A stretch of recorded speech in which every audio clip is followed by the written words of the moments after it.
dessa pulguinha atrás da orelha para vocês, né, pesquisarem mais, enfim. Então, a ideia é que eu consiga promover uma troca que seja relevante para todo mundo. O texto primeiro dos pais fundadores trazia, no decorrer dele... Não sei se vocês conseguem mutar. Ah, beleza. Então, eu espero a gente conseguir promover uma troca aqui que seja relevante para todo mundo, né? Para que cada um, enfim, se interessar pelo tema, possa procurar saber mais, né? Não vai ser uma fala muito extensa, mas acho que é uma ideia mais de provocação, assim. E aí eu imagino que o formato aqui vocês já tenham mais ou menos uma estrutura, né, de que eu entendi que vai ter um momento propício para perguntas, né, organizado no final, mas de qualquer maneira, né, se alguma coisa ficar muito confusa ou vocês precisarem me interromper, perguntar, por favor, não hesitem, né, assim, podem me interpelar aí no meio da fala, eu acho que vai ser, inclusive, importante para a continuidade. E aí outra coisa né, para esse debate ser de fato relevante, eu acho que é importante que vocês possam, de fato, colocar as questões aí na mesa, né? Então, o que eu vou trazer aqui não é minha mera opinião, né? Assim, a gente tem um estudo, uma fundamentação teórica, então, se vocês viram diferente em algum lugar, Põe água lá no pote dos cachorros lá. Eu acho que vai ser importante vocês poderem dizer, não, Laura, olha, eu vi em tal lugar uma coisa diferente sobre esse mesmo tema, né? Como é que a gente... Água para os cachorros? É que o Paulo perguntou, mãe, por isso que eu repeti. Pessoal, vamos manter o microfone no mudo, por favor.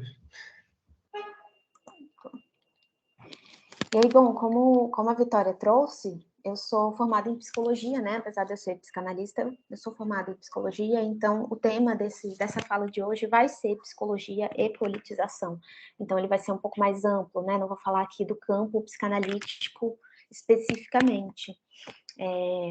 Então vou iniciar esse debate, na verdade, localizando um pouco vocês sobre o tema, o título dessa apresentação.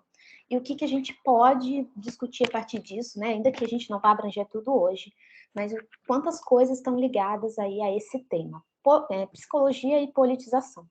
Então, pensando a partir desse eixo, eu vou começar definindo um pouco desses campos. E aí, acho que Eduardo está com o slide, né? É isso? Se você quiser, pode passar. A gente pode estar lá no slide 3. Acho que já dá para...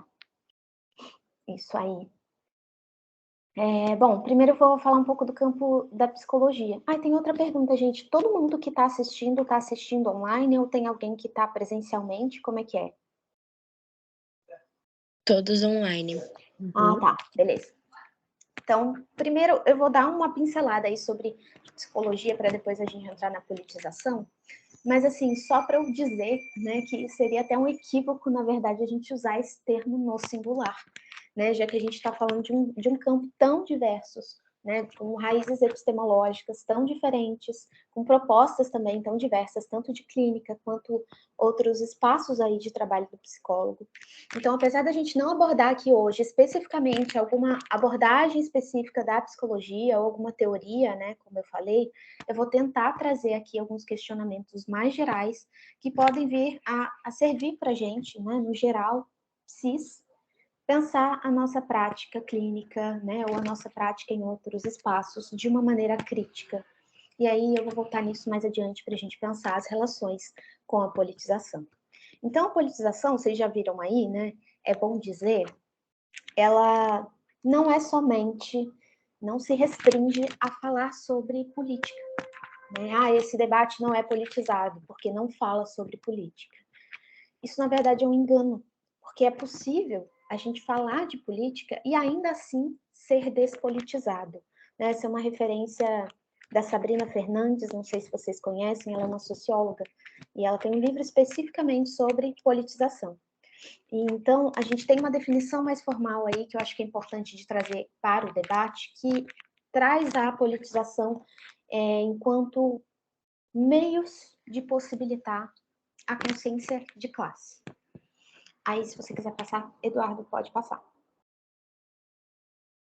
Eu não sei se vocês conseguem pensar aí tem palpites, gostaria de ouvi-los também, né? Assim, como é que discutir politização, que a gente acabou de ver, que tem a ver com meios de possibilitar a consciência de classe, como é que isso poderia interferir, né? Por que isso seria importante para a psicologia? Alguém tem algum palpite, assim? Alguém chuta alguma coisa? Queria escutar vocês.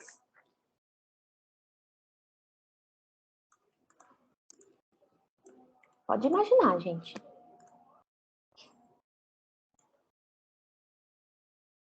Eu chuto que talvez seja porque uma sociedade não pautada na classe, né? Pelo menos tirando essa forma de opressão, nos livra de grandes sofrimentos dos quais a psicologia tem que encarar, assim.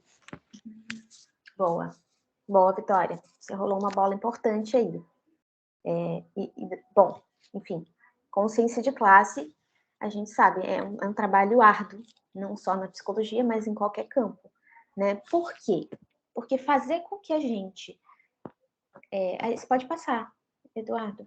Eu acho que eu fiz, tipo assim, vários slides picadinhos, mas a consciência de classe, né, como se reconhecer na posição, nos reconhecermos na nossa posição na pirâmide social, é importante porque fazer com que a gente se reconheça no nosso lugar de classe trabalhadora não é fácil, porque existe uma estratégia sistemática aí do sistema estrutural para que a gente se confunda sobre qual é o nosso lugar. E essa confusão, geralmente, vou trazer alguns exemplos para vocês pensarem junto comigo, ela eleva a gente, assim, para a gente se ver em classes acima das que a gente verdadeiramente está. Por que isso é útil? Porque aí a gente, enquanto trabalhador, acaba defendendo interesses de classes que a gente não pertence. Então, por exemplo, como é que eu vou lutar contra privilégio se cada vez que eu conquisto um direito básico, ele fica taxado como um privilégio?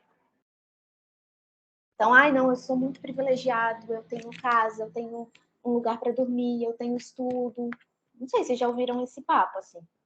E é muito perigoso, porque aí a gente vê notícias assim, corte de privilégios de políticos, aí a gente fala, nossa, vai cortar privilégios, poxa, então eu vou entrar na faca também, porque eu sou muito privilegiado. Tenho casa, comida, carro, lazer, saúde mental, né? Então, nossa própria fazer aí, a psicologia, ela acaba entrando nessa seara aí, né? Não é um direito, é um privilégio. E aí, a diferença disso, né, assim, direito e privilégio, assim, não vou entrar muito, mas só para a gente pensar, né, o privilégio é algo que, de fato, deve ser extinto. É algo de uma minoria que ganha algo em detrimento de outras pessoas. Direito não, direito é algo que deve ser ampliado. Então, ter casa, comida, carro, lazer, vida boa, é direito, não é privilégio. Agora, ter um iate, onde eu tenho trabalho ali de mão de obra escravizada, para eu manter aquele iate, aquilo é um privilégio. Entendem? Então, quando a gente começa a chamar de privilégio coisas que são direitos, a gente começa a defender coisas que, na verdade, não são nossas. Tem várias notícias assim, se jogarem no Google.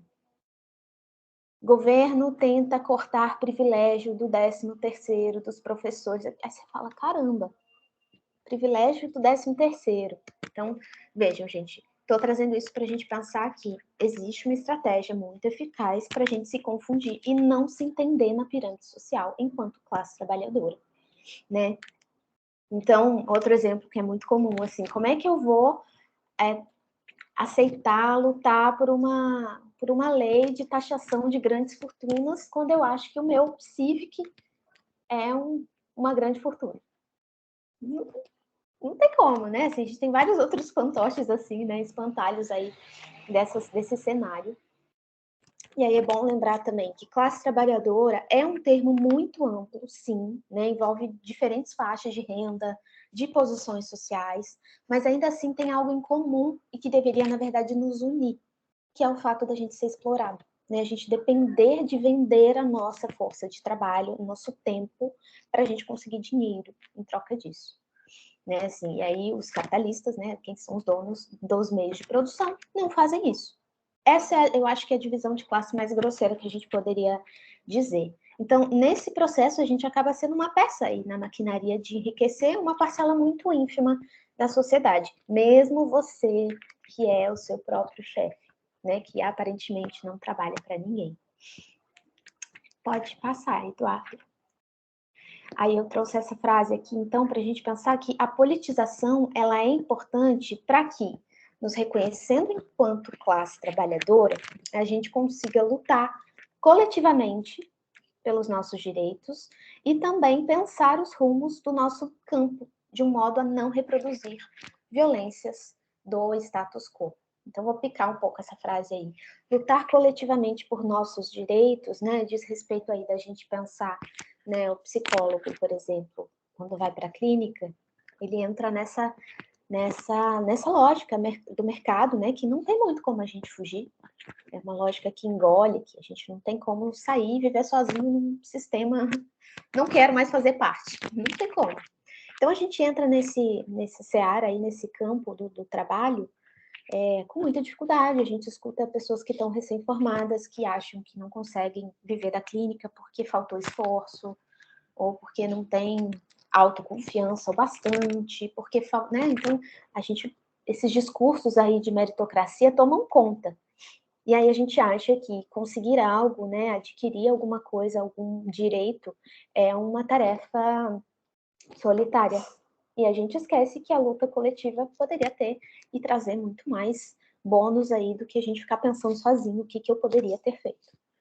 Né? Então, e aí quando eu digo pensar rumos do nosso campo para não reproduzir violências, né, e aí eu digo violências estruturais de classe, de raça e gênero, eu acho que tem uma pergunta importante aí, por que eu tenho que ter consciência de classe para não reproduzir violência? Quer dizer, né, por que eu reproduziria a violência? Por que a gente faria isso na clínica, né, com o nosso trabalho, né, ou por que a gente deveria se atentar para isso não acontecer? E a gente pensa, cara, eu não vou fazer isso, é automático, mas não é. E aí eu vou trazer um pouco de um cenário aí para a gente pensar junto. Né? A gente está num país, por exemplo, em que mais da metade das pessoas se autodeclaram negras. Mas os espaços de poder, né, donos de empresa, ou sei lá, diretorias, espaços de poder, não são nem perto disso, né, dessa porcentagem, ocupados por pessoas negras. Qual é a consequência mais direta disso? O que se produz em termos de políticas públicas, direitos, propostas e, inclusive, teorias, não vai levar em conta essas minorias, esses interesses, essas particularidades desse grupo. Então, por isso que a gente fala que é um grupo minoritário, porque não necessariamente ele vai ser um grupo menor em quantidade, mas é um grupo menor politicamente falando. Né? A gente poderia pensar o mesmo sobre pessoas com deficiência. Esses dias eu fui à academia e eu notei que a academia tem 2 andares e não tem nenhum elevador. Então, quer dizer, uma pessoa com deficiência, cadeirante, não poderia entrar naquela academia. Mas se tivesse um diretor, uma pessoa assim, nos lugares de poder, muito provavelmente teria se pensado sobre isso, entendem? Então a gente fala assim, não, a academia está reproduzindo violência estrutural? Claro que não, nunca xingou ninguém, nunca impediu ninguém de entrar. Mas, pô, está impedindo institucionalmente, está nas entrelinhas. E aí a gente entra numa discussão assim que eu não vou esmiuçar aqui, que eu acho que daria outra... Mas é o que a gente poderia pensar sobre democratização também, né? Assim, dos espaços, ampliação né? Não basta ser gratuito financeiramente. A gente precisa pensar nessa redistribuição de poder para que essa inclusão seja feita, né, verdadeiramente. Então, não é só baratear, tornar gratuito. Vejam, podia ser gratuita essa academia, uma pessoa com cadeirante não conseguiria usar. Não é inclusivo. É gratuito, mas não é inclusivo. Então, vejam, a gente já tem aí uma consequência de exclusão quando a gente fala de não incluir essas discussões sobre raça, gênero, né, deficiência e outros grupos minoritários. Então, por que isso é importante para a gente pensar? Porque as próprias teorias, elas são criadas a partir de determinados lugares, por determinados grupos, por determinadas pessoas que vão ter limitações para entender e enxergar outras realidades para além da própria. Então, olha, independente assim da área que a gente está, né, não só na psicologia, mas como a gente está falando desse tema aqui hoje, né, independente da teoria que você escolheu, ela vai ter uma limitação para enxergar outras realidades. Né? Então, eu, por exemplo, estou no campo da psicanálise e o que eu mais vejo é pontos ali que Lacan deixou de fora, Freud deixou de fora. Né? Aí pode passar, Eduardo. Acho que tem gente que está falando no chat, né? Acredito que a forma de atingir a saúde mental esteja diretamente relacionada com as condições sociais do indivíduo. Com certeza, Júlia. Acho que a gente vai voltar nisso ainda, assim, para poder pensar como que, enfim, essas questões não são separadas de jeito nenhum, inclusive, né? Pensar em saúde mental como algo puramente individual vai levar a gente a propostas aí também muito individualizadas.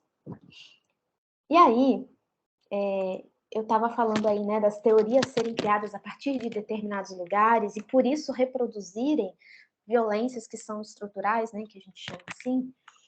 Eu digo isso porque dizer que uma violência é estrutural, e aí aqui eu estou trazendo o Silvio Almeida, é pensar essa violência para além de uma conduta individual, para além de um comportamento. Então, eu xingar alguém, eu ser racista com alguém diretamente, é uma coisa, é uma conduta racista, é uma conduta violenta? É. Mas a gente falar de uma violência que é estrutural é a gente falar de como isso aparece, e é muito mais difícil, porque é ali nas entrelinhas. A gente fala, cara, mas como assim essa teoria, esse espaço está sendo racista? Ninguém xingou ninguém. Então, é muito mais difícil a gente perceber uma violência estrutural quando ela está institucionalizada. Então, é uma forma de dominação que está instituída e produz efeito, vejam, não pelo poder bruto, mas pela formação de consensos ideológicos. Então, eu trouxe isso para a gente poder refletir sobre como que o campo psi, no geral, ele parte de uma construção que, assim como qualquer outra área, a gente que lida com o humano, não é neutra. E aí, por isso, não só deixa de fora muitas nuances, porque a gente não vai conseguir perceber, mas acaba ainda reproduzindo uma lógica aí, que a gente viu do status quo, que é violenta, que oprime, né, que comporta essa violência estrutural. Então, por exemplo, quando numa empresa pedem foto no currículo. Por que pedem foto? Vocês percebem que a gente fala, não, como assim é racista? Por quê? Ninguém xingou ninguém. Por que eles pedem foto? Então, esse é o tipo de violência que está ali nas entrelinhas e que vai atravessar as teorias. E aí é muito importante que a gente não negue isso, assim, né? Não feche a porta. Não, a minha não faz isso. Porque a gente faz. A estrutura, ela parte daí. A gente parte de como o discurso está aí moldando os campos de saber. Então, a gente não escapa. Então, é muito melhor que a gente reconheça e tente perceber onde é que está do que, não, a minha não faz isso. Né? Então, você pode passar, Eduardo, para o próximo slide. Então, aí eu trouxe isso para a gente entrar nesse ponto que é bem espinhoso, assim, de falar que não existe técnica neutra. Né? Se as opressões são institucionalizadas, elas estão na e para a psicologia. Então, os próprios conceitos, as próprias teorias, elas se constituem a partir de um recorte específico ali, de classe, de raça, de gênero, né? Mas, porém, todavia, entretanto, tem um ponto imprescindível para a gente trabalhar aqui hoje, que é o ideal do homem universal. E é essa pretensa neutralidade dessa figura. Obrigada, Eduardo. Né? Então, ser um homem branco, cis, hétero, sem deficiência, magro e rico, é não ter uma identidade e imputar identidade aos outros. Essa frase também é do Silvio Almeida, nesse livro, Racismo Estrutural, o nome do livro, bem bom. que ele traz justamente essa ideia, assim, de que, né, por exemplo, quando a gente vai pensar no nosso campo, né, vou trazer um exemplo aí, psicologia. A psicologia preta, né, a gente tem lá um campo de estudo e que tem essa... É uma psicologia racializada. A minha não. Olha só que ideia falaciosa, assim, né? Porque a psicologia preta, essa sim é uma psicologia racializada, atravessada pelas questões de raça. A minha não. Como se não falar sobre raça significasse não estar atravessado por essas questões. Então, não à toa a gente vê que a maioria das pessoas, né, que discutem sobre raça são pessoas negras. A maioria que discute sobre gênero são pessoas LGBT, por exemplo. Então, o homem branco, o cis, o heterossexual, ele está num lugar de uma pretensa neutralidade aí, vamos pensar assim, como se ele fosse a marcha neutra, né? De onde se parte para nomear quem não é como ele. Então, quem não é homem? A mulher. Os outros, né? Então, não vamos racializar nem generificar a teoria, como se ela já não fosse generificada sendo branca, sendo heteronormativa.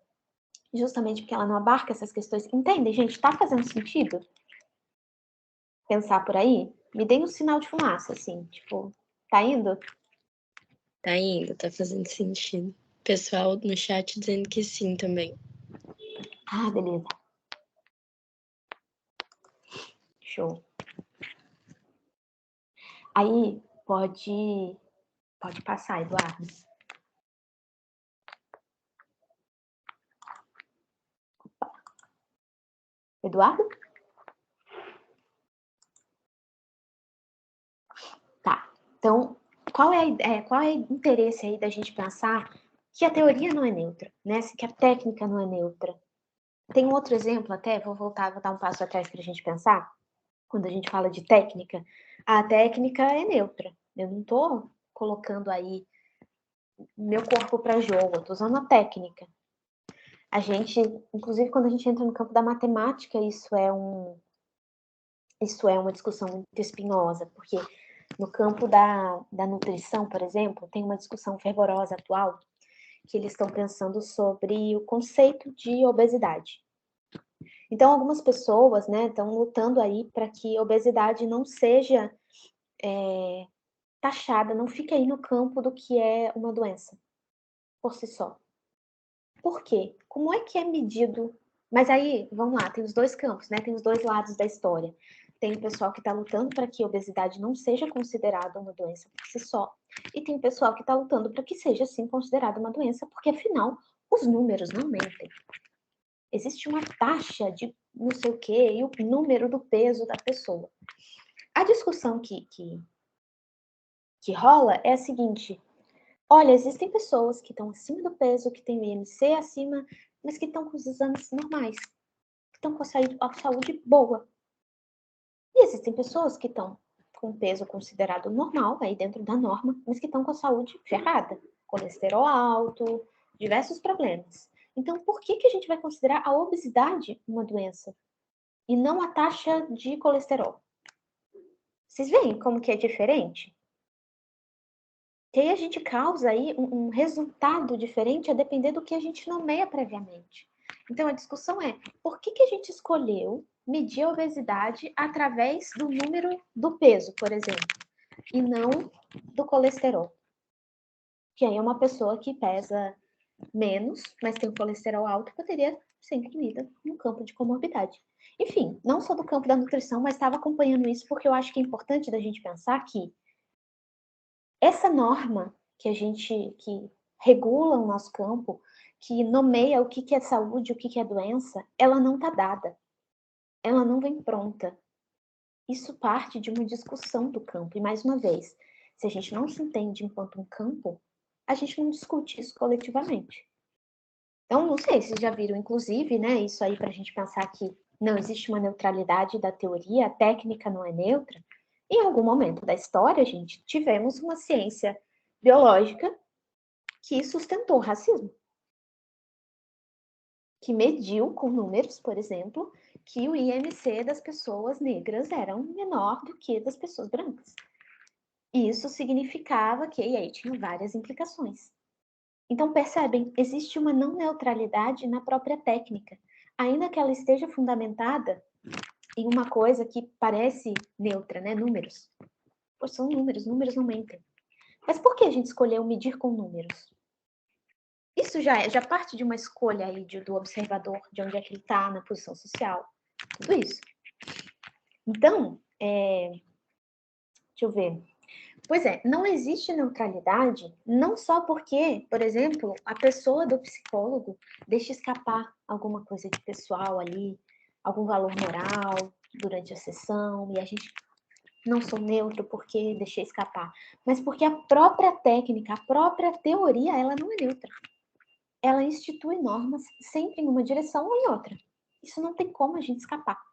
Então, eu trouxe toda essa discussão aí para a gente poder lembrar que, nesse sentido, a gente pode operar com uma teoria corretamente, tá dentro da teoria, e ainda assim produzir mais sofrimento. Olha que doideira! Então, acho que isso mexe também no moinho de vespa aí, né? Porque a gente tem várias discussões e eu acho que, de fato, assim, na maioria das vezes não são frutíferas, né?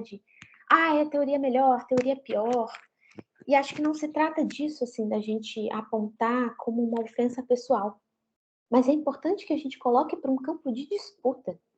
Que a gente esteja realmente aberto aí a poder pensar e refletir criticamente sobre o que a gente está escolhendo. Porque aí vira quase que uma parte da gente, né? A gente fica meio ofendido quando aquela teoria que a gente escolheu, alguém critica, a gente, tá criticando a mim. E aí, gente, assim, tô dando um spoiler da minha vida, assim, a única possibilidade hoje de eu estar na psicanálise, por exemplo, é criticando a psicanálise. Assim, para mim, eu acho que foi o que me fez continuar, porque eu via que tinha muita coisa que fazia sentido para mim, mas ao mesmo tempo tinha muita crítica. Eu ouvia pessoas assim de fora do campo falando: porque não é ciência, porque não é não sei o quê, porque não as pessoas trans sofrem violências de psicanalistas. Falei, cara, não tem como ignorar isso. Falar do lado bom e ficar ignorando. Como é que a gente pode pensar uma psicanálise e outra? E aí, no campo da psicologia, né, cada um com o seu campo, acho que a gente poder pensar que essas normas que balizam o nosso campo, elas não estão dadas, elas não estão prontas e acabadas. Né? Os autores que a gente estuda, eles deixaram muita coisa de fora. E a gente, enquanto teórico aí, estudante desses campos, a gente está aí também para continuar esses estudos, para ver onde que ficou furo, o que a gente poderia pensar, né? Pensar uma psicologia do nosso tempo. Eu acho que isso é uma provocação aí que também dá pano para manga. Vou querer ouvir vocês no final aí. E aí eu trouxe nessa discussão, como eu falei, para a gente lembrar que tem como a gente operar tecnicamente e ainda assim produzir sofrimento. Né? Esse não seria um argumento. Mas eu estou dentro da técnica. Tá, mas... Inclusive porque no capitalismo predomina a questão técnica sobre a questão ética. Então, o nosso aparato teórico, ele vai produzir modos aí de conduzir o tratamento que vão estar em conformidade ou não com o status quo. Vou trazer alguns exemplos para a gente pensar mais para frente. Mas, então, nesse sentido, como eu falei, a gente vai operar com a técnica e ainda assim pode ser que a gente produza algum sofrimento. Então, ainda que a gente esteja num campo que não tem o propósito de operar com os nossos valores morais, a gente precisa lembrar que a gente vai estar ainda assim trabalhando com algum tipo de valor. Até porque a ideia de que a gente não está operando a partir de valor nenhum é falaciosa, vocês lembram? Não, eu não estou trabalhando com valor nenhum, é porque você está, então, no campo da lógica do status quo. Né? Essa pretensa neutralidade branca, cis, heteronormativa. Então, você acha que a sua prática é neutra, então ela está em conformidade com essa lógica. Eu acho que essa é uma pista boa. Aí pode passar, Eduardo.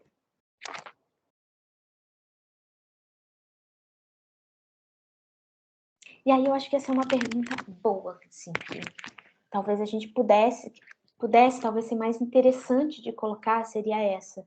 Quais são as normas que balizam, né, que orientam o nosso trabalho? Quais são as normas que definem o que é saúde e o que é sanidade, né, assim, o que é saúde e o que é doença? O que é sanidade e o que não é? O que é falta de caráter, bom caráter? O que define a nossa inclusão ou a nossa exclusão na sociedade? Eu acho que essa é uma pergunta fundamental. Se vocês passaram, assim, não sei, né, pela discussão sobre a história da loucura, a gente vai ver aí que o que foi definido como saúde ou doença, loucura ou sanidade tem totalmente a ver com o que era produtivo ou improdutivo para o sistema. Pode passar aí, Eduardo, que eu acho que eu até trouxe uma frase dessa. Temos, né, é isso, do Basaglia. Temos na história da psiquiatria que a oposição entre o produtivo e o improdutivo é o que traz a oposição entre são e doente. Então, veja, gente, na minha prática, o que eu considero o que é saúde, o que é doença? Então, todo o campo normativo sobre o que é bom, sobre o que é mal, saúde, doença, moral e imoral, ele vai passar por essa baliza sobre o que é produtivo ou não. Para o capitalismo. Então, mais uma vez, assim. E aí a psicologia e todo o campo, né, a gente sabe, da psicometria que surge aí, né, muito aliançado com essa lógica, porque a gente sabe, né, testar, na época que isso surge, testar em nome de quê? Testar o quê? Para quê? Então, isso estava muito fundamentado aí, assim, no campo da psicologia em geral. Eu trouxe esse exemplo, gente, mas as psicologias, né, que foram surgindo, elas estiveram aliançadas por muito tempo com essa lógica de adaptação do indivíduo ao mercado de trabalho. Então, não tem como você não estar de algum lado da história, né? Assim, e aí eu trago aqui uma fala importante, pode passar, Eduardo, que é do Clóvis Moura, que ele diz assim: sistemas de dominação constantemente dividem pessoas. Então, homem e mulher, tem um sistema de dominação. Branco, negro, a gente tem o cis e o trans. Aí, pode passar de novo, Eduardo, que tem uma outra frase de um outro autor, que parece até continuação dessa. Que, bom, sistemas de dominação dividem pessoas. O ato de dividir o mundo, então, ele nunca é feito de uma maneira neutra. Então, quando eu divido, quando eu meço, quando eu nomeio algo, um dos termos é sempre privilegiado na construção de uma hierarquia muito bem maquiada. Então, diagnosticar, dividir, separar, não é uma mera descrição de fenômenos. Olha, tem algo aqui, eu aponto o dedo e dou o nome. Não, porque a cada vez que eu crio uma categoria, por exemplo, vamos dizer assim, eu crio uma referência a outra. Eu crio em referência a outra. Então, olha, isso é doente. Tá, então o que é saúde? Isso é mal. Então tá, o que é bom? Isso é mal em relação ao quê? Então, eu automaticamente insiro uma norma do que não seria aquilo ali. Faz sentido? Então, e aí uma discussão que não dá para deixar de fora, né? A gente pensar aí que com o neoliberalismo, a gente tem exemplos muito explícitos aí, né? E atuais de como diversos diagnósticos criam normas de saúde a partir, muito explicitamente aí, né? Do que é produtivo ou não produtivo. Então, se você, por exemplo, é uma pessoa que se esgotou com o trabalho, com excesso de trabalho, você provavelmente tem uma síndrome. Olha que doideira. Síndrome de burnout. Gente, explica aí. Já pensaram nisso? Então, se você parar demais, olha, deve ser depressão. Deve ter alguma coisa. Então, além de tudo isso que eu falei até aqui, né? Esse tipo de diagnóstico empurra ainda para o campo individual questões que são sociais, questões que são políticas, de um âmbito universal. Lógico que o universal, o particular e o singular, eu até coloquei ali em cima, eles estão entrelaçados, né? Acho que alguém até falou no chat ali. A gente vai voltar um pouco nisso, mas quando a gente empurra para um campo só, a gente deixa de ter uma visão mais ampla da coisa.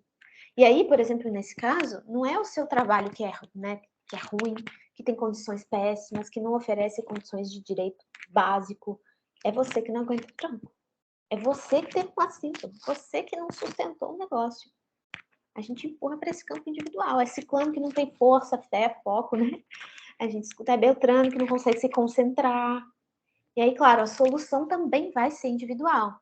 Vai fazer yoga. vai procurar uma terapia para te ajudar. Então, olha a importância da gente ter, de novo aí, né, esse letramento de raça, de gênero, de classe, essa politização e entendimento sobre as relações aí, para a gente não assumir um lugar de, por exemplo, simplesmente receber, sem questionar, tudo que chega para a gente na clínica. Sem a gente se dar conta que muitas vezes aquilo ali que o paciente pede é uma adaptação ao modo de vida produtivista, adoecedor. Já pensaram nisso? Tem paciente que chega e fala, cara, eu vim porque eu não consigo me concentrar. Daí você fala para a pessoa assim, me conta um pouco disso. A pessoa fala, eu tenho 3 filhos e eu faço trabalho de dia e de tarde, e de noite, quando meu marido chega, eu vou para a faculdade, eu faço não sei. Cara, como que uma pessoa chega no psicólogo pedindo para se concentrar e aí tem essa vida toda? Se a gente não se atenta, a gente cai nessa malha, assim, de então tá, vamos lá, fazer um exercício para você conseguir. Olha como que é fácil cair nessa adaptação, né? Então, quando o paciente chega com uma queixa, como que a gente escuta isso, né? E aí, esse tópico aí, né, que eu falei que não dava para deixar de fora sobre o neoliberalismo, é sobre como que ele se atualiza, né? Assim, vamos lá, só para dar uma contextualizada, né? O neoliberalismo, ele é uma gestão econômica aí, né? Um braço do capitalismo que vai se efetivar através da gestão dos afetos. E aí, por isso que eu até falei, assim, né? O singular, o particular e o universal, eles vão estar sempre em conjunto, até porque o sistema se efetiva agora pelo entrelace dessas relações. Então, agora eu não tenho mais um chefe, vejam bem, né? Não tem mais alguém, uma força bruta de fora, que me obriga ali a trabalhar, que me acorrenta. Eu tenho aí a gestão dos afetos. Como a gestão dos afetos? Eu vou produzir afetos em você para que você mesmo sinta coisas que te façam produzir. Então, por exemplo, eu vou produzir culpa, eu vou produzir a sensação de insuficiência. Então, o sistema, ele produz essa gestão dos afetos para que a gente se auto-regule aí, sem precisar de alguém diretamente. E a gente ainda chama isso de liberdade, de, né, autogestão, empreendedorismo, tem vários nomes bonitos aí para coisa. Mas olha como que tem uma coisa bem maléfica maquiada aí. E, de novo, fazendo a gente acreditar que a gente está sempre num patamar acima, melhor do que a gente realmente está. Aí a gente não vê a precarização do trabalho, né, enfim. E aí, então, por isso que é impossível, gente, separar o campo econômico do campo político. Ou, né, mais amplamente, assim, qualquer campo do campo político. Vejam, a gente tem uma interferência que está ali em todas as linhas, né? Pode estar, não está explícito para todo mundo, mas está ali no meio de tudo. Então, o neoliberalismo, ele se atualiza aí a partir desse campo moral, a partir desse campo psicológico, né, dos afetos, instituindo uma lógica aí em que o próprio trabalhador, ele vai se encontrar nessas tramas, nesse discurso, reproduzindo essa lógica da exploração. Só que agora sob outros nomes aí, como eu falei. Aliás, né, o campo da saúde mental, no geral aí, como mais uma instituição, ele vai também reproduzir essa lógica, quando ele concebe, por exemplo, como eu falei aí, os parâmetros de saúde e doença a partir do que é produtivo ou não. Então, novamente, como que a gente volta para o campo ou da saúde e da doença ou do moral e o imoral? Vocês já viram, assim, alguém que não produz, ou ele é doente, ele tem uma síndrome, uma depressão, ou ele é imoral, vagabundo, preguiçoso, não é esforçado, a gente joga para desmoralização. Então, os afetos estão ali o tempo inteiro sendo geridos para produzir essa adaptação. Então, esse aspecto ele vai ser essencial para a gente entender as afirmativas, né, que eu trouxe aqui hoje, de que, nosso trabalho não é neutro, então, pensando não só na influência da gente nos processos aí, mas na própria teoria, que é construída a partir de referências externas e como mais uma instituição vai reproduzir valores da sociedade civil e, portanto, exige que a gente esteja disputando esses valores. Então, por isso, o último ponto que eu vou trazer agora é esse. Precisamos disputar. E aí, essa é a provocação que eu queria trazer. Acho que a gente vai ter um espaço agora para debate, né? Eu queria ouvir vocês.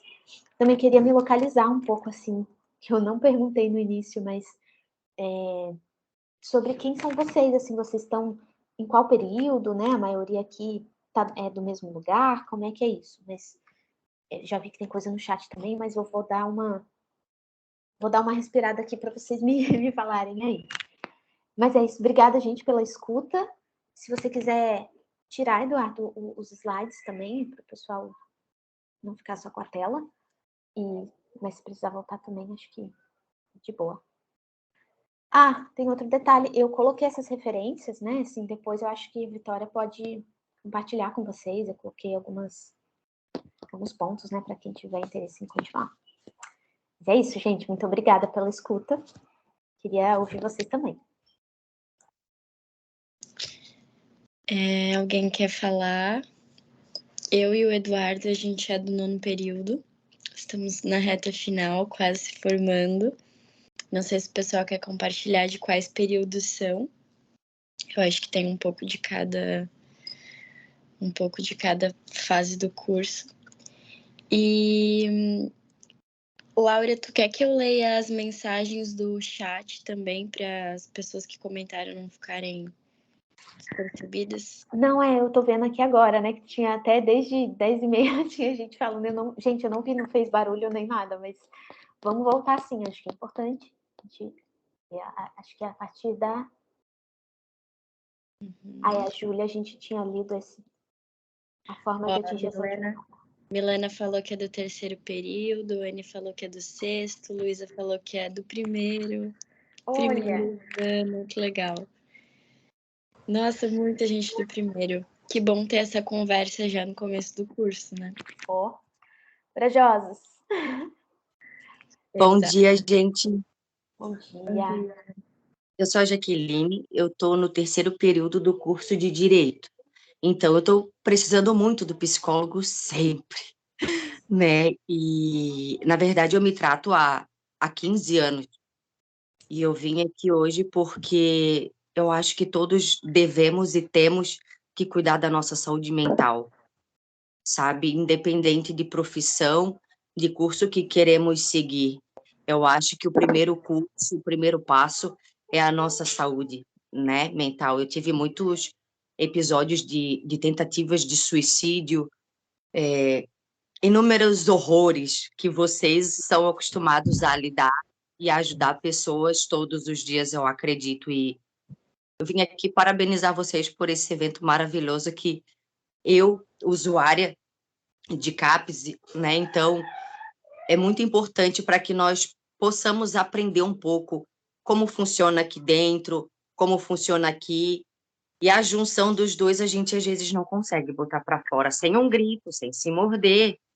E aí vem vocês lindos, maravilhosos. Muito obrigada. Tá bom? Essa era a minha participação aqui hoje. Obrigada. Que legal, Jaqueline, que eu não sabia nem que tinha pessoal de outros cursos aí, mas bem-vinda também à discussão, né? Eu acho que é muito importante ter esse olhar de fora. Tem muita coisa no nosso campo, assim, que a gente naturaliza de um jeito, e às vezes a gente fala com a pessoa que está fora e a pessoa fala, como assim? Isso é desse jeito, né? Assim, então, acho que isso é riquíssimo, né? Inclusive, obrigada pelas colocações, assim, por ter trazido. E outra coisa, né? Você falou que você é usuária do CAPS e também faz, né, acompanhamento. E vejam como que é algo pouco discutido, né? Assim, quanto as pessoas que são atendidas por nós, que estão usando o nosso serviço, o nosso trabalho, elas têm também pouco acesso, assim, a como a coisa toda é pensada. Isso também é um direito, né? Assim, quando a gente vai a um médico, a gente quer saber. Mas existe uma relação de poder aí que meio que maquia a coisa, como se não precisasse saber. Eu sei, você fica aí, você só obedece, você só faz o que eu tô mandando.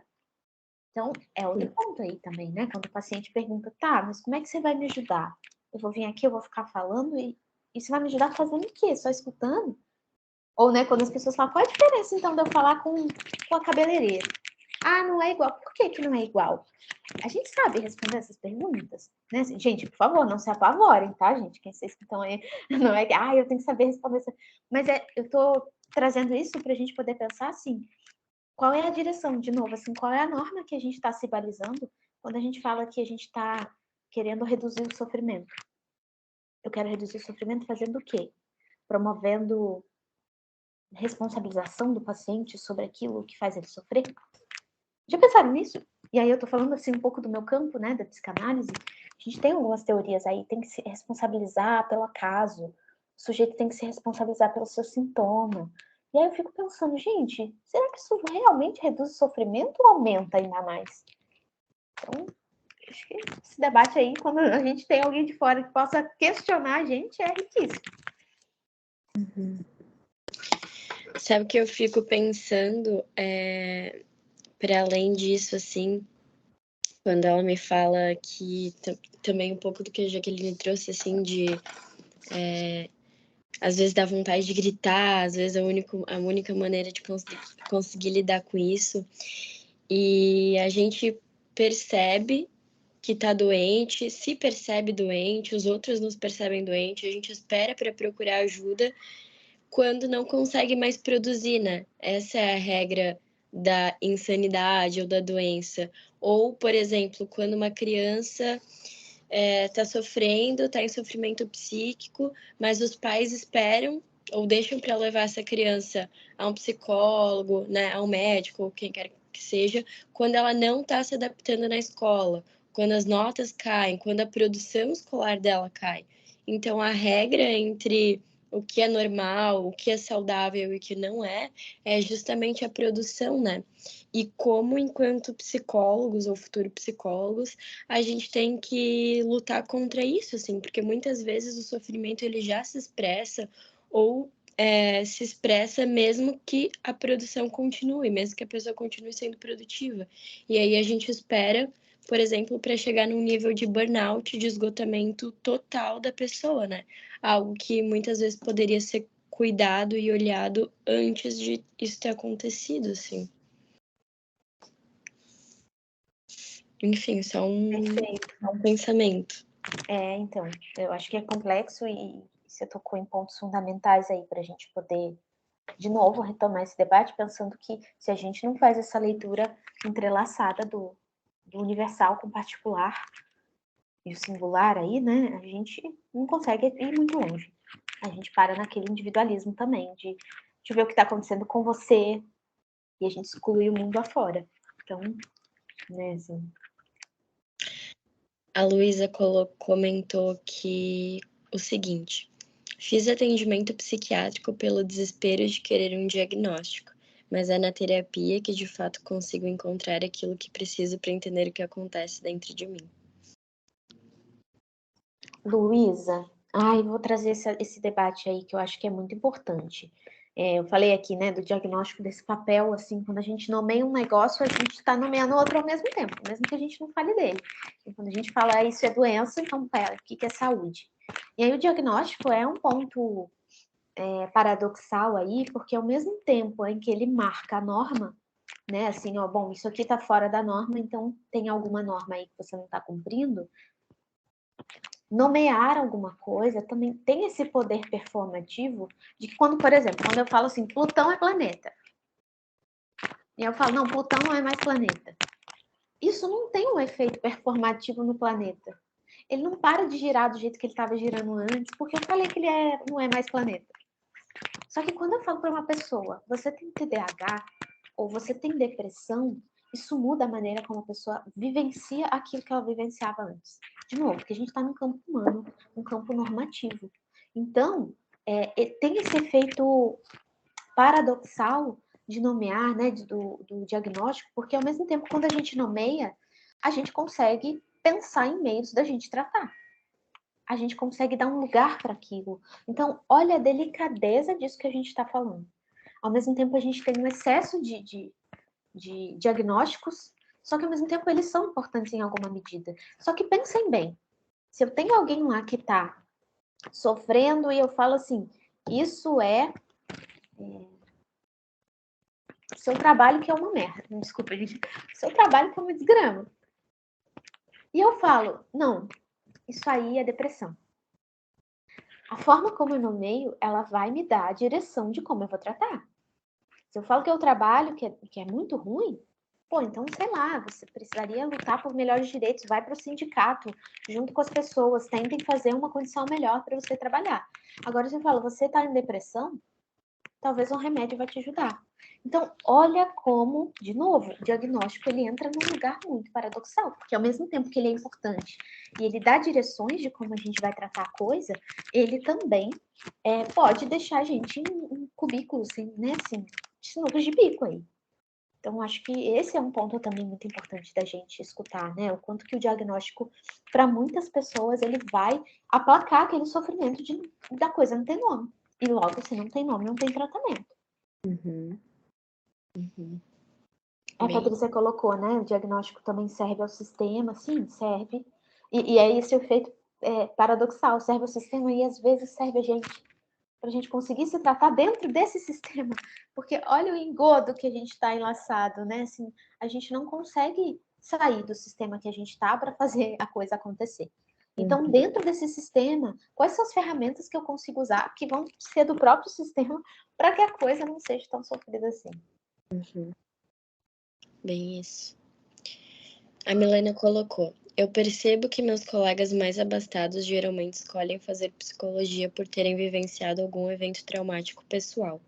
Como eles não são tão atravessados diretamente por essa questão de classe, como a gente pode tentar conscientizar eles que o sofrimento não é só do particular, individual no caso, que temos uma questão de sofrimento que é do coletivo?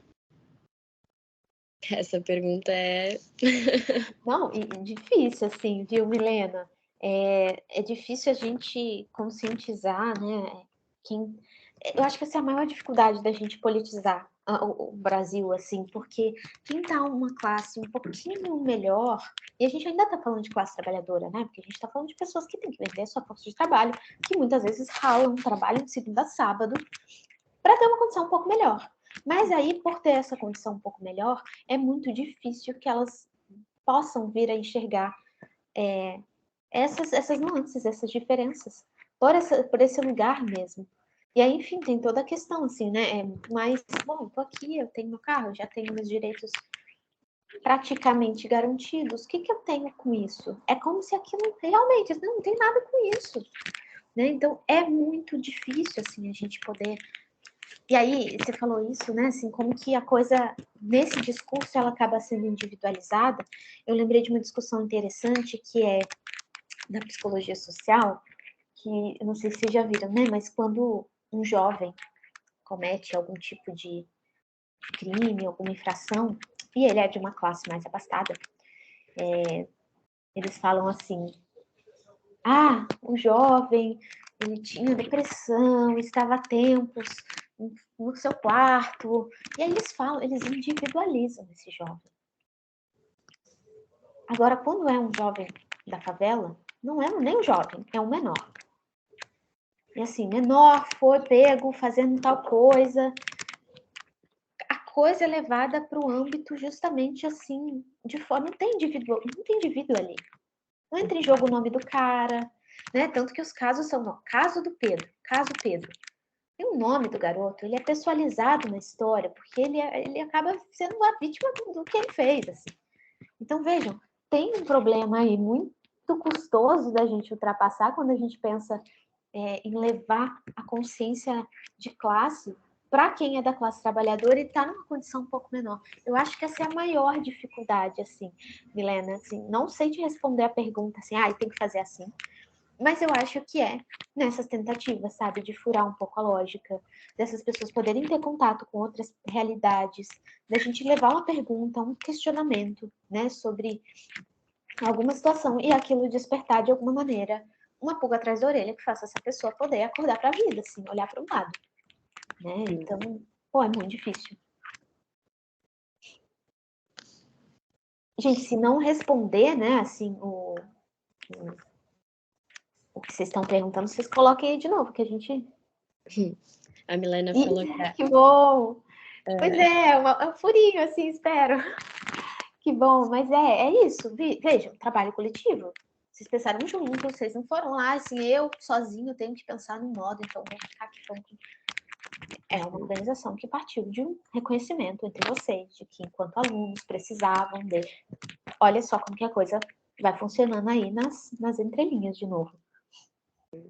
Eu acho que a gente, como centro acadêmico, a gente teve essa proposta de tentar trazer essas questões, assim como a gente trouxe a sua palestra, e a gente percebe, pelo menos na nossa universidade, por ser particular também, eu acredito, muita dificuldade de trazer para o âmbito social.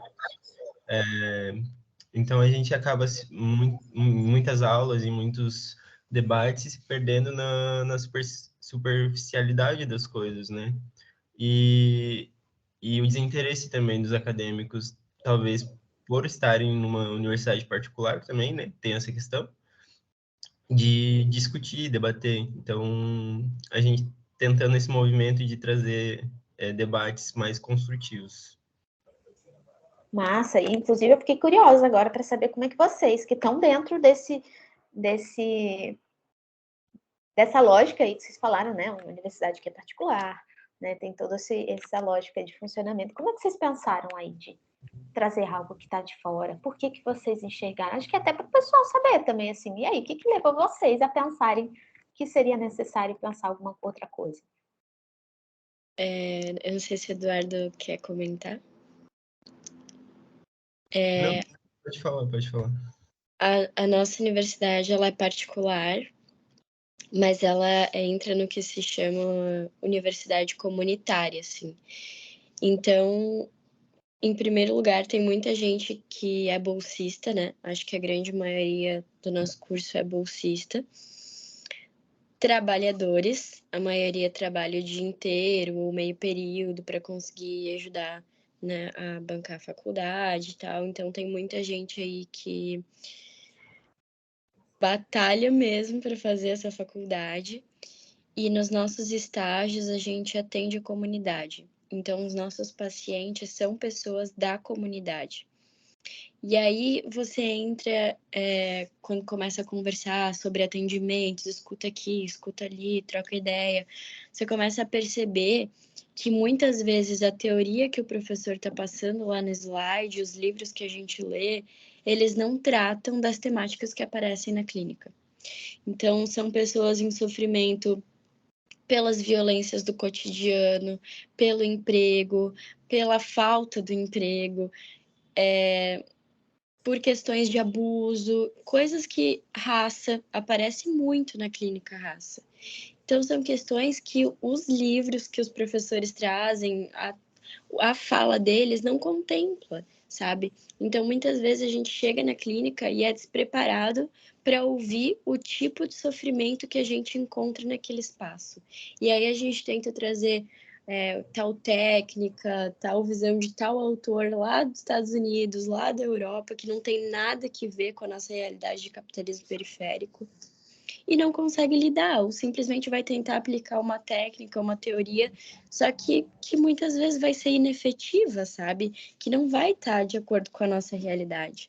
Então, eu acho que é muito mais perceber, da nossa parte, de perceber que isso acontece e tentar, de alguma forma, fazer com que os acadêmicos estejam mais preparados e mais a par dessa discussão, sabe? Então, eu acho que é isso.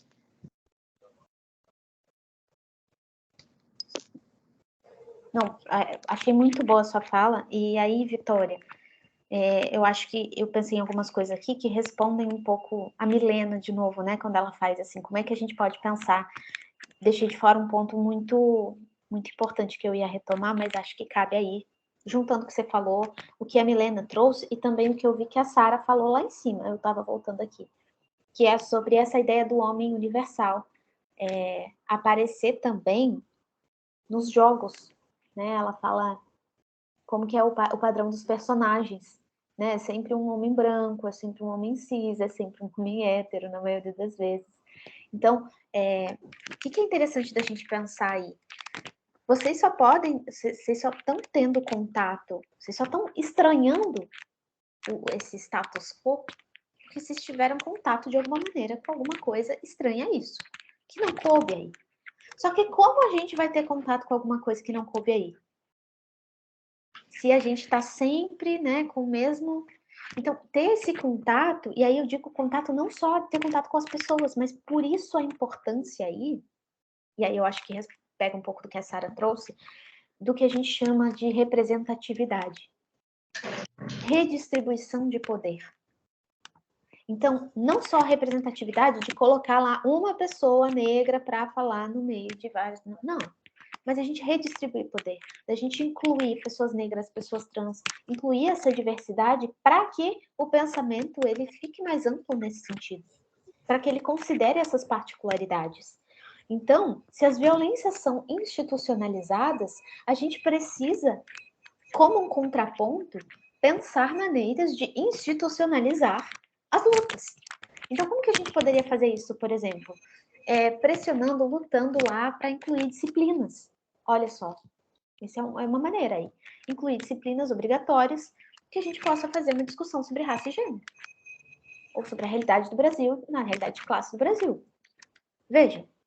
Mas aí, olha como que o outro lado é inteligente. E aí a gente não vê a malícia da coisa, assim. Muitas vezes a gente se pega, assim, tem colegas que falam, mas qual o problema? O problema é que a gente está institucionalizando um negócio botando na frente de outro. De, por exemplo, né, que é o que estavam querendo agora, o novo ensino médio. Vamos inserir empreendedorismo, não sei o que, de tecnologia. Tem problema? Cara, tem problema porque o empreendedorismo tem um discurso de quê? E aí eu acho que puxa até em alguém que falou aqui, deixa eu ver. De que você só não fica milionário porque você não quer. É isso, o discurso de empreendedorismo é inserir isso nas escolas. E de alguma maneira, vejam, a gente vai estar... foi a Luísa, né? Luísa Vidal. Ultimamente vejo muito esse papo na internet. Você só não é milionário porque não quer. Falta passar a noite de acordado e ter mais foco. É isso. Vou inserir empreendedorismo nas escolas? O que eu vou institucionalizar? O que eu vou instituir enquanto norma daquele sistema, daquela instituição? Então, os espaços formadores, eu acho que eles são o principal meio, assim. A gente precisa institucionalizar os nossos interesses. Então, quando a gente pensa aí em representatividade, não é uma representatividade vazia só que basta. Como a gente vê assim, eu coloco um negro, uma pessoa oriental lá e uma pessoa deficiente. Pronto, cumpri. Se essas pessoas não têm voz, se essas pessoas não têm espaço de poder de fato, a gente não consegue disputar a instituição. E não consegue instituir novas normas, disputar pelo que a gente tem interesse de disputar. Nessas discussões, por exemplo. Então, vocês conseguirem trazer isso aqui, é uma disputa aí nos campos do que está sendo institucionalizado. Imagina formalizar isso, que maneiro que seria. Né? Tipo assim, dá um passo... Mas é isso, as coisas acontecem assim. Como é que eles foram incluindo disciplinas na psicologia? O curso de psicologia não vem pronto.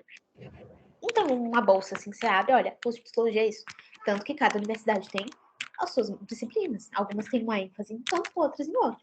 Como que isso surge? A gente não se pergunta muito, né? Tá pronto. Mas isso surge a partir de disputas no campo social aí, né? No campo de pessoas comuns que estão lá e disputam e pensam, e convocam e questionam. Por que a gente tem tanta disciplina sobre... Isso é um exemplo, empreendedorismo, e a gente não tem nenhuma disciplina sobre a história do Brasil, raça, classe, gênero, história da loucura. Por quê? Então, institucionalizar os interesses, eu acho que é um caminho. Não sei, Milena, acho que esse isso potencializa um pouco mais, porque senão a gente se sente impotente também, né? De achar que a gente vai, um por um, ficar fazendo. Institucionalizar, eu acho que é a chave. Deixa eu ver se tem...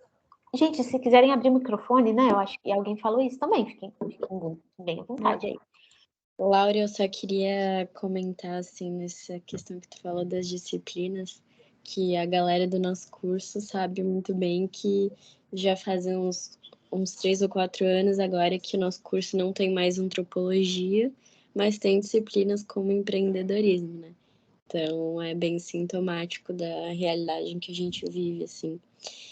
E acho que eu vou ler a pergunta para você, Laura, que o comentário da Júlia que ficou lá em cima, ela botou o seguinte: é interessante como a onda dos coaches da resolução rápida para algum problema tem tomado muita força.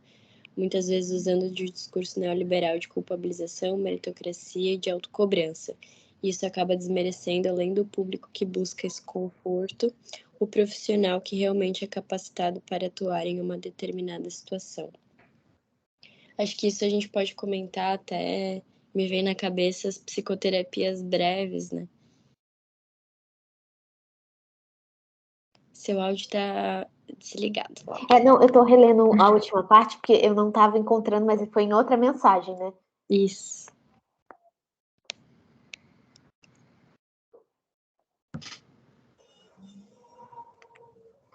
Pois é, Júlia, e aí acaba desmerecendo, assim, não só o profissional que é capacitado para atuar em determinada situação, mas a gente entra de novo num conflito e que o apontar de dedos individual não soluciona nada. Porque aí, por exemplo, vamos pensar aí, as pessoas têm buscado, a Vitória trouxe assim, psicoterapias breves, né? Esse eu não sei, é um conceito, né? Não é só um termo qualquer que se relaciona a terapias curtas. Mas a gente usa comumente no ambiente hospitalar, né? Para falar das terapias breves dentro daquele contexto. Não sei se vocês já pensaram em outros contextos. Mas, para além disso, a gente tem, né? Assim, X sessões. E aí, o que acontece? Mesmo que esse profissional ele tenha um pensamento mais crítico, ele tenha capacitação para pensar criticamente esses problemas, muitas vezes ele é cooptado pelo sistema de uma maneira que ele não tem saída. Ele tem que se submeter a essa lógica. É os planos de saúde que pagam pouquíssimo, e as pessoas têm que atender em 30 minutos. E aí a gente fala, cara, isso é um absurdo, tanto com o paciente quanto com a pessoa. Mas, cara, tem gente que não tem a opção de não escolher isso. E aí, se a gente aponta o dedo para aquele ali, assim, aquele ali, ó, é um vendido. Aquele ali, ó, nossa, vendeu para o sistema. Tá atendendo X pessoas por dia, por 30 minutos. Que absurdo. Gente, a gente tá fazendo de novo um joguinho que a gente tá sendo marionete de novo do sistema. Porque é isso. Não nos enxergando no outro ali, bom, somos a mesma coisa, somos classe trabalhadora, estamos no mesmo lugar, a gente começa a ficar um contra o outro. E aí o campo vira esse ninho de vespa, assim, que fica, você, não, você, e aí o outro, a sua abordagem, não, a minha, não. Não, é disso que se trata. Só que vira isso. E é isso, interessante, né? Porque enquanto isso, o sistema vai funcionando direitinho. É isso que quer. Então, quanto mais individualizado fica, melhor. Quanto menos você se perceber enquanto camarada do outro aí, ó, fazendo parte do mesmo campo, melhor, porque se vocês se unirem vai dar ruim. Sistema.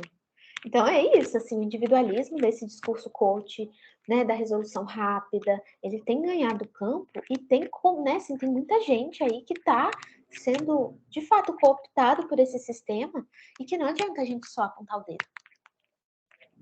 Esse aí não tem consciência de clatar, mas amplamente falando, como que a gente poderia pensar meios aí?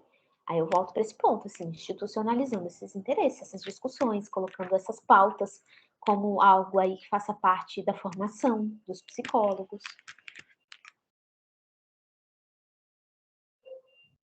Deixa eu ver se tem mais aqui.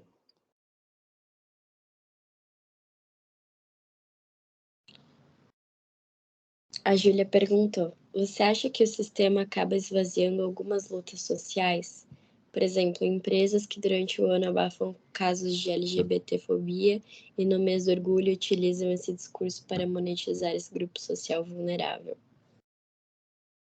Ai, Júlia, essa pergunta não acho, assim, o negócio é por aí, é exatamente por aí. E essa, de novo, assim, vira aquele paradoxo de como é que a gente luta contra o sistema sem usar as ferramentas que a gente tem, que fazem parte do sistema. Um exemplo para vocês, assim, pensarem junto comigo. Instagram. Que coisa mais horrorosa que esse negócio, gente. Caraca, uma lógica, assim, de 3 segundos, a pessoa bate o olho, se inscreveu o post. Aí você escreve, eu falando de mim, assim, né, que eu vou ficando mais... Eu vou escrever o post, eu boto referência bibliográfica, eu vejo que não é muito pique, mas eu tento basear, fundamentando, cara, a pessoa bate o olho 3 segundos e ela passa para baixo. Aí eu comecei a pensar, cara, é um sistema adoecedor. É um negócio ali, uma velocidade muito veloz e rasa. E, caraca, como é que eu vou lutar contra isso? Por onde? Eu não vou escrever no jornal. O Instagram é muito rápido e essa lógica está adoecendo pessoas. Aí eu vou publicar no jornal? Eu tenho que fazer uso dessa ferramenta para, de alguma maneira, tentar fissurar essa própria ferramenta, assim, fazer. Então, quando eu consigo, por exemplo, esse momento aqui, eu acho que ele é muito valioso por isso, porque ele é uma fissura. Quando eu consigo tirar alguém lá do Instagram e alguém vem conversar comigo no WhatsApp, eu falo, pô, é isso. Consegui uma fissurinha ali no sistema. E quando a gente fala de institucionalizar, é isso. É a gente usar as ferramentas que a gente tem dentro da democracia possível no sistema capitalista, né, que é limitada. Então, dentro da democracia que a gente tem, as maneiras da gente lutar é usando as ferramentas de instituições. Então, vamos usar as escolas, vamos usar as igrejas que sejam, né, vamos usar as instituições para esses valores, né, que nos interessam sejam instituídos. Aí a Milena disse perfeito. Foi algum tempo atrás, na verdade. Se o sofrimento é causado pelo nosso sistema, na clínica, nosso trabalho vai ser sempre paliativo. Sim, Anne. Inclusive, esse é um ponto que eu não entrei nessa discussão, mas eu acho que é importante da gente, pelo menos de novo, assim, dar aquela cutucada, assim, para a gente pensar que quando eu falo politização e psicologia, politização e clínica, isso não implica simplesmente a gente começar a falar assim, a clínica é política, tudo é político, e as pessoas falam isso aos 4 ventos, mas tipo assim, o que é tudo é político? Como assim a clínica é política? O que é político? Porque, inclusive, eu assumi que a clínica ela é política pode ser muito ruim. Por quê? A gente tem aqueles 3 campos que eu trouxe, né? O universal, o particular e o singular. A política, ela diz do campo que é mais universal. Então, quando eu vou pensar assim, políticas públicas, eu tenho que pensar algo, né? O universal que eu digo é um bem comum. Então, quando eu penso políticas públicas de saúde, por mais que eu vou pensar assim, a particularidade de uma sociedade, de um território, eu tenho que pensar a particularidade dentro de um bem comum. O campo da psicologia, no geral, né, das psicologias, ele não trata do bem comum, ele trata do particular.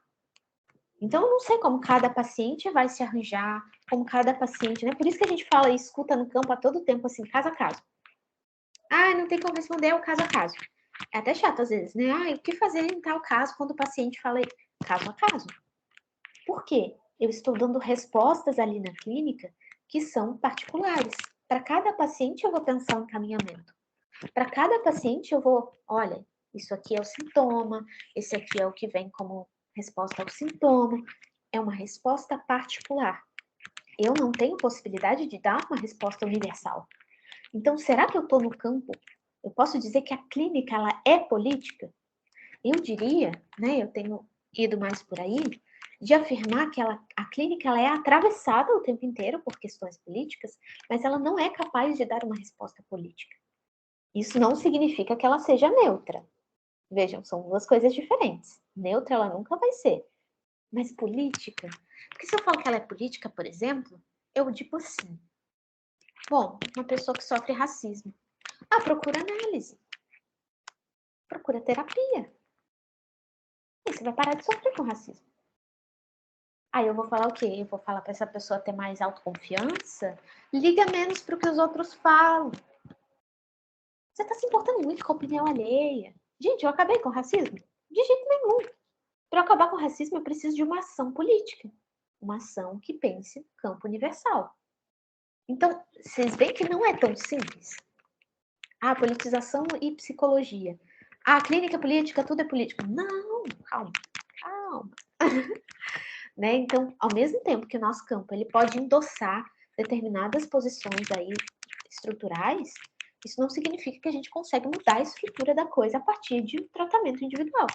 Porque política se faz no campo coletivo, no campo universal. Faz sentido?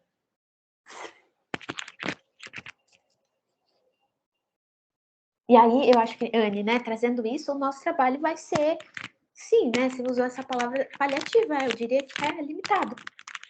De fato, a gente não vai acabar com o sofrimento, porque a gente vai conseguir apaziguar ele dentro do sistema que a gente vive, que já é por si sofredor, né, causa de sofrimento. Anderson trouxe: olá, participo da Liga de Cuidados Paliativos e a professora comentou que ano que vem irá alterar a matriz do curso de psi. Olha, e que poderíamos, enquanto ligantes e acadêmicos, exigir disciplina de cuidados paliativos. Olha só, partindo desse raciocínio, poderíamos fazer o mesmo sobre incluir disciplinas de antropologia e outras que partem do social Brasil-América Latina. Organização de classe é uma forma de institucionalização? Com toda certeza, Anderson. E que legal que essa professora, nesse lugar, trouxe esse... Porque é isso, assim, essa provocação para isso acontecer. Né? Cuidados paliativos, por exemplo, é uma contramão aí em todo o sistema de saúde, né, de cuidado que a gente tem. Então, conseguir incluir cuidados paliativos, não só cuidados paliativos aí, né, mas a gente sabe que, por exemplo, o CAPS, em termos de custo, ele é muito mais barato do que a gente pensar no eletrochoque. A gente não tem equipamentos carésimos, mas por que não investem? Então, cuidados paliativos, né, eu acho que vai um pouco nessa direção. Há um interesse aí em não incluir esse tipo de discussão, né, sobre, como você colocou, Brasil, América Latina, disciplinas de antropologia, cuidados paliativos, para que a coisa continue como está. Então, se vocês têm brecha, pô, muito massa. Muito legal essa professora ter trazido isso, assim, como possibilidade para vocês. E acho que é o canal.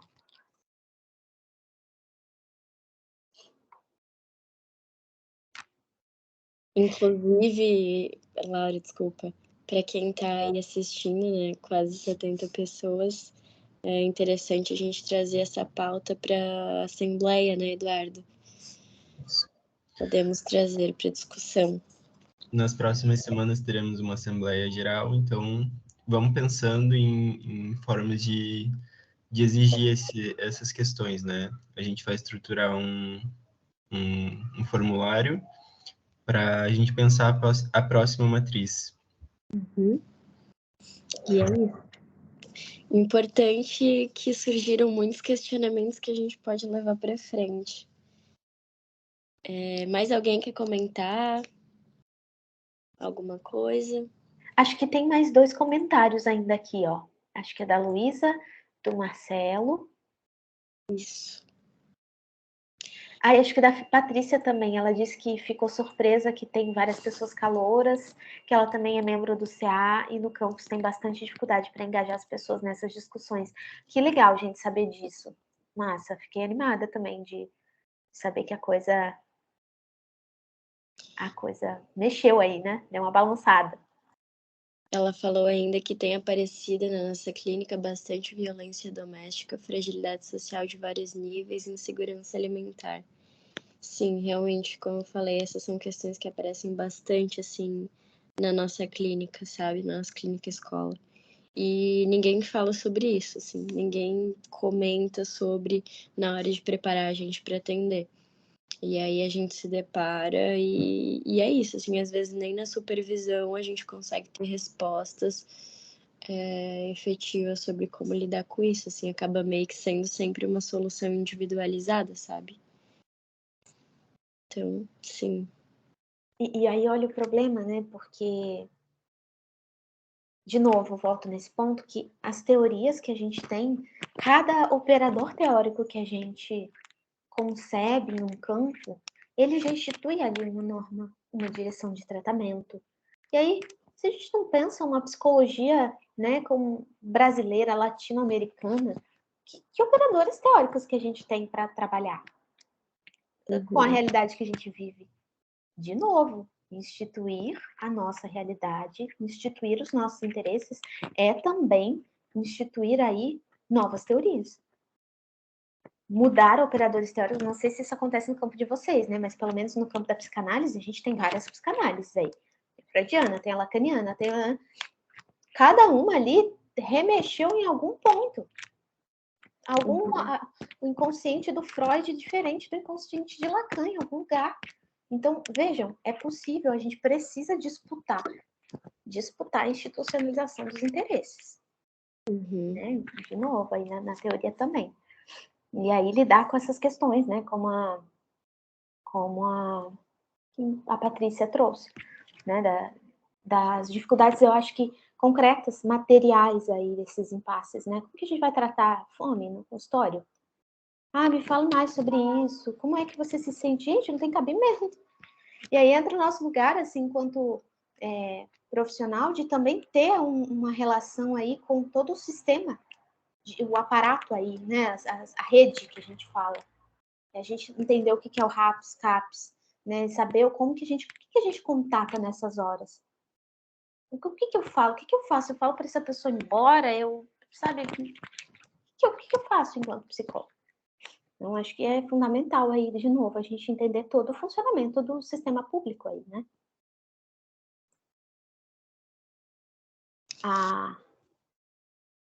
A Luísa disse, hoje eu vi algo a respeito de que enquanto estamos brigando entre si, apontando dedos, as grandes empresas que achamos que são rivais estão jantando juntas e discutindo o que farão com as suas marionetes, que somos nós.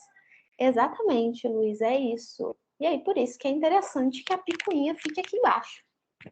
Então, tem uma individualização? Pô, isso é importantíssimo. Vamos individualizar o máximo possível. Porque aí a atenção fica ali. A gente não pensa enquanto classe. De novo, a importância de politizar é a gente conseguir se entender um no outro. Se ver um no outro. Olha, eu faço parte desse mesmo campo. Cara, a gente tá junto.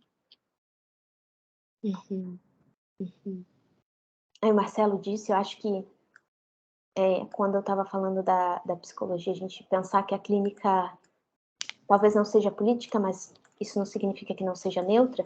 Ele disse, mas se ela não é neutra, ela tem um lado, uma opinião, a qual ela acredita ser a correta. Exatamente, Marcelo. Sempre vai ter uma posição, não tem como a gente estar em posição nenhuma, tipo assim. Ou se a gente acha que está, de novo, a gente está de acordo com o sistema. E aí a Patrícia trouxe, né, é difícil conduzir a psicoterapia uma pessoa cujo sofrimento é causado por desigualdade social. Isso também mexe com a gente enquanto estagiário. E não temos como mudar a realidade material da pessoa. Realmente, eu acho que, Patrícia, só para fazer um parênteses, a gente tem tempo ainda? Temos. Tá, porque eu fiquei meio apreensiva assim com o horário. Não. Você ia falar rápido.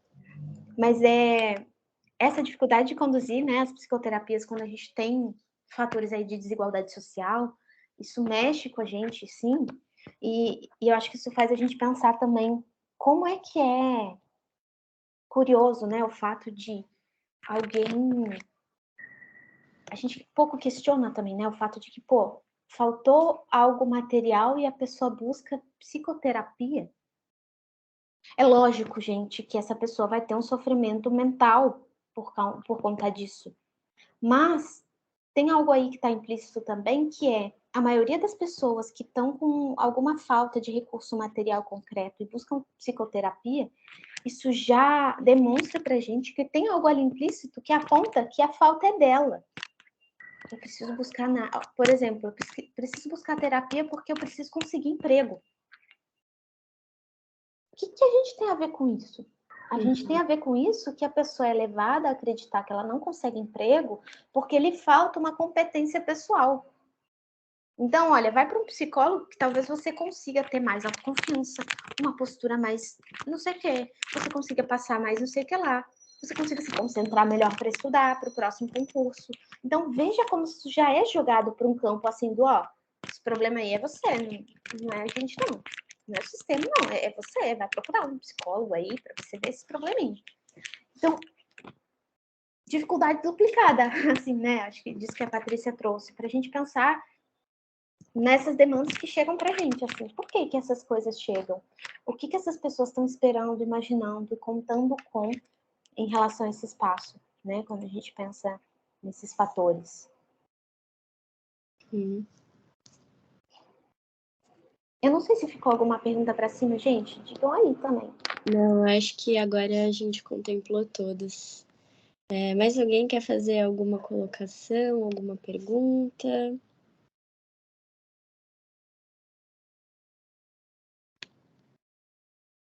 Ah, que legal, Rosane. Obrigada. Obrigada, que bom que... E, gente, se vocês quiserem, né, assim, eu vou passar o material para a Vitória depois com mais detalhes, ela pode compartilhar com vocês. Se vocês desejarem me procurar, assim, até para saber mais coisa, trocar uma ideia, né, pode me procurar lá no Instagram, chama Hiatos e Lacunas. Vou adorar saber se tiver repercussão aí do que vocês estão falando, né, assim, a gente troca ideia para além do Instagram, né, eu falei do Instagram, mas a gente sai de lá e troca ideia, faz outros debates, eu acho que é super rico, né? Então, se ficar questão, se vocês precisarem voltar, também posso passar meu e-mail.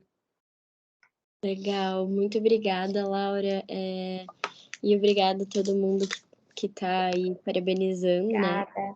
Eu fico muito feliz de saber que a gente tem 70 pessoas interessadas em discutir psicologia e política num sábado de manhã. Então, esse já é um apontamento que mostra que tem pessoas interessadas aí em construir coletivamente uma outra psicologia. E eu te agradeço muito, Laura, por contribuir tanto com a gente. E é isso, obrigada, tá? Eu que agradeço, gente, mais uma vez, quem está colocando aí no chat. Muito obrigada pela escuta, pelas trocas.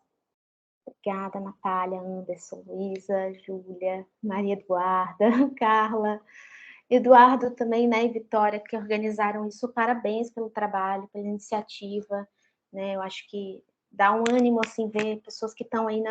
Eu me aproximei dessa discussão muito tarde, eu penso assim, né? Foi quando eu estava saindo da faculdade. Então, vocês que estão aí, que já estão mais próximo disso, assim, é muito legal mesmo ver. Parabéns, continuem, assim, às vezes dá um cansaço, mas ter esse aparato coletivo também dá uma força para a gente continuar. E é isso que faz a gente fazer diferença. É isso aí. Vamos juntos. Muito obrigada, gente. Bom sábado Obrigada, para todo gente. mundo. Bom Beijo. sábado, bom final de semana, gente. Beijos.